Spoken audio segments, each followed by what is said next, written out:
Hello once again. It's been quite a while, I think. And I've been thinking about the situations we humans have gotten ourselves into once again. If you want to believe the current narrative we are being fed about plague, pestilence, war, famine, you're certainly not alone. It's been fed to most generations over the millennia that humans have existed. In this modern world of nudge units and torrents of propaganda, you could be forgiven for falling for it all. Personally, I've always been suspicious of any government directive that is aimed at the masses. I always take a step back from that. Now, I grew up with religion on one side and rock and roll on the other side. Both of them competed equally against one another. A fine balance. Sadly, both have gone, religion and rock and roll. And we are left with control without an alternative, and we've become a flock of sheep blindly following the bum in front of us. What the hell happened to rational people? Big question mark there. Just imagine, just for a moment, a world where the majority are stupid and comply without question. Could that happen? Just imagine a world where the majority bow down to the ruling elite. Just imagine a world where a teenager is consulted by governments and the head of the Catholic Church.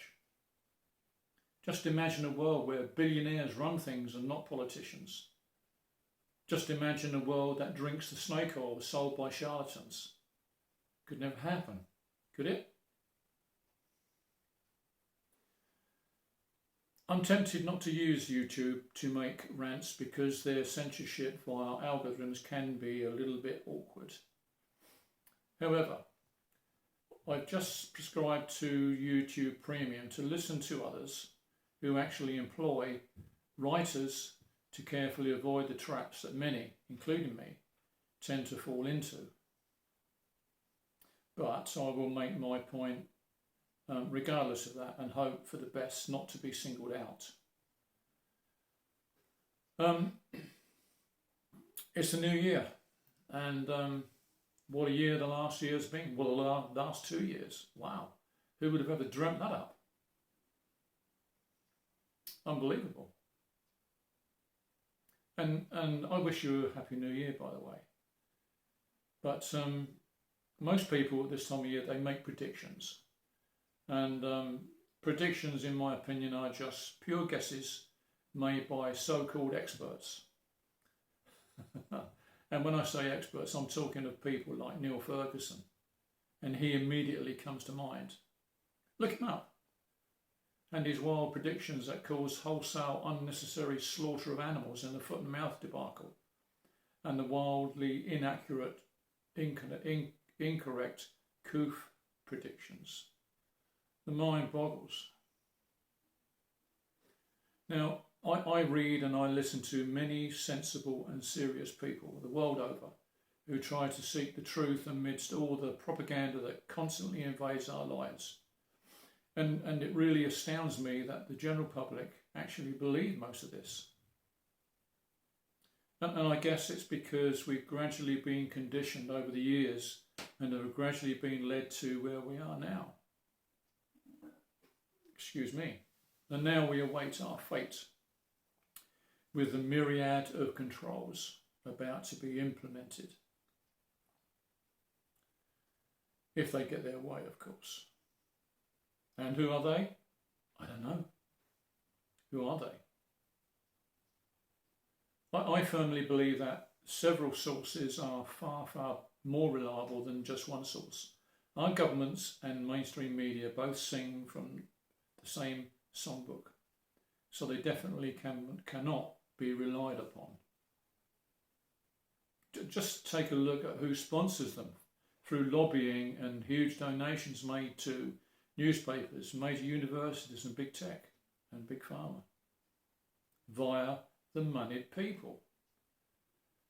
Of course it all makes sense. Moneyed people are the ones to follow and rely on. They are genuine and beyond reproach, aren't they?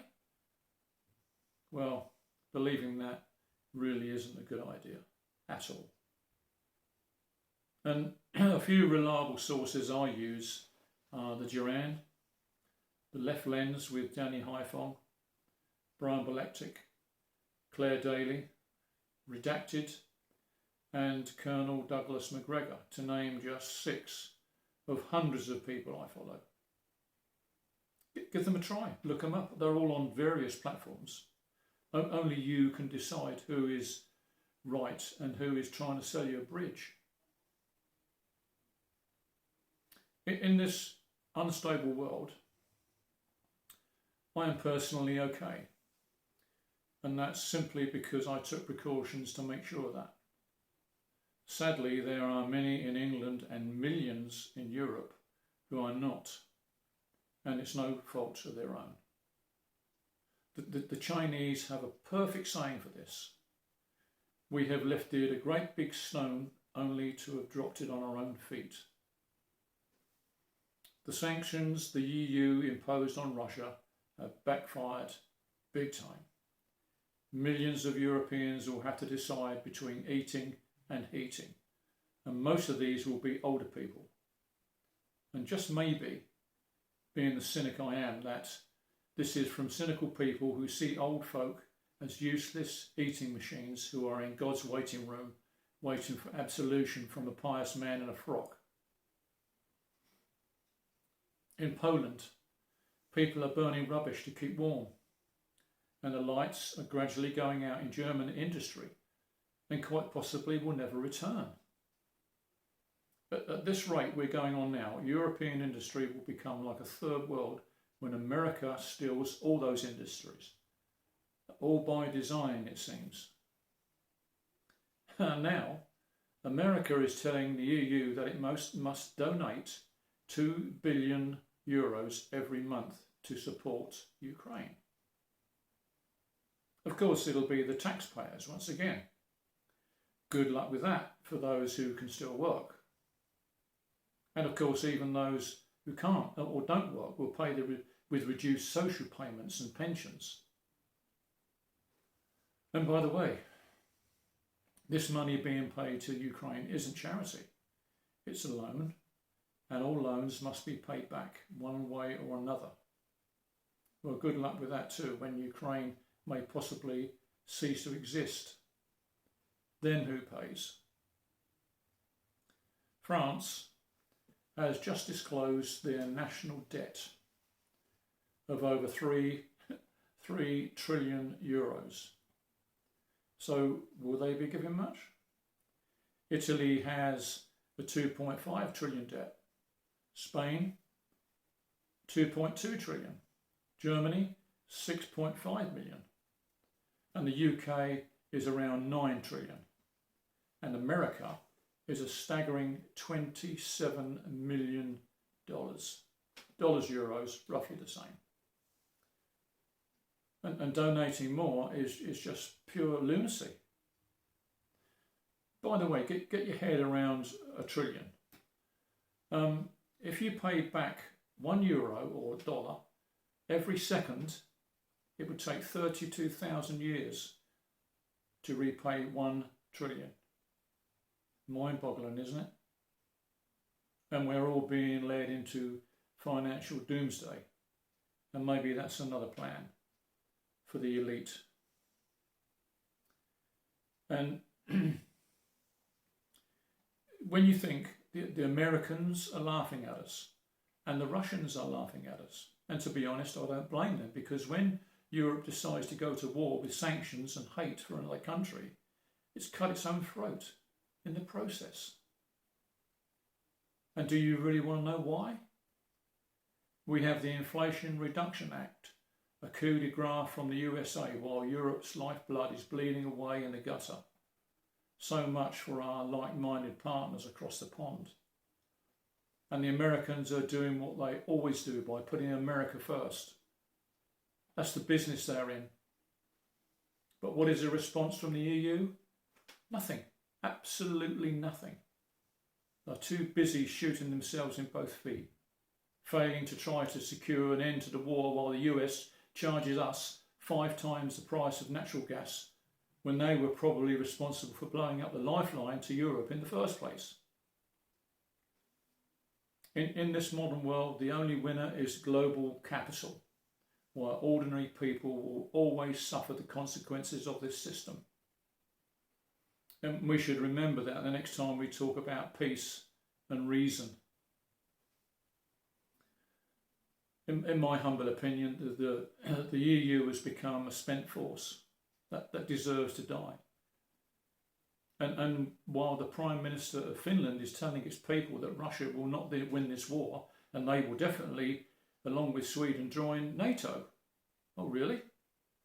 That's always assuming, of course, that NATO survives this debacle and the Minsk Accord will finally be understood for what it was. Just one big lie from French and German leaders and a crooked president who preceded Zelensky. Wow, that makes me angry. And times are rapidly changing, especially now that Russia and China have agreed on an alliance with one another. And I'm pretty sure that many other countries will sign up to join this collaboration of powers that far outweigh the Western nations. Just be careful. These are not all my words. I'm paraphrasing some of what Claire Daly said in her recent speech in the EU chamber. She is the only person there with any guts to speak the truth. God bless her for that. The world needs far more people like Claire Daly, that's for sure. Gutsy women who stand against the colonial power of America and their puppets. While Europe and the West in general are struggling, the real victims here will be third world countries. The effects on the West will be multiplied 10 times of those poor souls who rely on aid and charity from countries that have been made paupers by 2 corrupt systems, namely the EU and America. 2 evil systems that need to be taken down sooner rather than later. The whole world can see that the American hegemony, along with its Western puppets, are doomed to failure. But European governments fail to see it coming. Just remember this old saying. There are none so blind as those that do not want to see. It makes me want to weep. And it makes me want to weep of this collective stupidity from our current leaders in the West. America will bankrupt all of Europe and break their hearts in the process. And just remember the real reason for this war. It's about resources and the eventual running out of resources, which of course is inevitable. Even a child can see that. All the billions that have been ploughed into this war could have been built numerous nuclear power stations. And, like it or not, at this moment in time, there is no alternative. The green agenda is doomed to failure. Electric cars massively exploit people mining cobalt from existing coal mines in the Congo. And just like all batteries, they eventually die and will take an enormous amount of energy to recycle them. And the millions of wind turbines will eventually rot and become shipping hazards. Who's going to clear that lot up in the future? This world badly needs to get together and put on its thinking cap rather than creating conflicts that kill children and innocent people and render ordinary people impotent by systems that have no opposition whatsoever.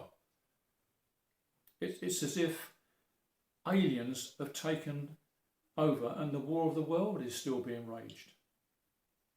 Well, let's hope the aliens catch a cold or something worse. Powerful unipolar hegemonic regimes must be put to the dustbin of history before that hegemony does something stupid and desperate. We must all be very aware of the last bite of a dying snake. It could kill us all because of the pride of arrogant politicians. And pride, my dear friends, is the deadliest of all the 7 deadly sins. Reading the ancients will tell you how fragile we are as humans and our inherent frailty that inevitably destroys societies and eventually civilizations through incompetent and weak leadership. The answer to all this? Well, the answer to this is in descriptions. Just click on more and it will tell you the answer. Thank you for listening to A Lone Voice in the Wilderness, and please subscribe and tick the appropriate buttons. It really does help the nice algorithm to spread the word. May God bless you, because no one else will.